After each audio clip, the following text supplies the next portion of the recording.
Gusto nyo bang makinig ng radio ng napakalinaw gamit lang ang inyong cellphone na hindi na kailangang gumamit ng headphone para gawing antena? Gamit lamang ang isang website mapakinggan na ninyo ang iba't ibang istasyon dito sa Pilipinas at maging sa ibang bansa. Gusto nyo bang malaman kung paano? Sundan nyo lang ang videong ito hanggang matapos, at kung ready ka na tara let's go! Unang-una mga kabox, buksan lang natin ang ating mga Google Chrome. Search lang natin dito ang radio.garden.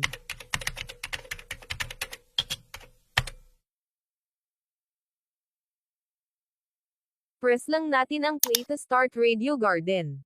Dito mga kabox, kung nakikita nyo tong mga green, yan yung mga istasyon dito sa Pilipinas. Ang gagawin nyo lang i-align nyo sa circle yung mga green at makikita nyo dito ang pangalan ng istasyon.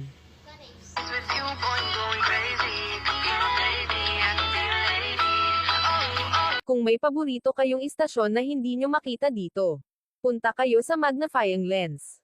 E-search nyo dito yung istasyon na gusto nyong pakinggan. So yun lang mga kabox. Sana nakatulong sa inyo ang video. Don't forget to like, comment and share. Kung gusto nyo ang ganitong content, follow me for more.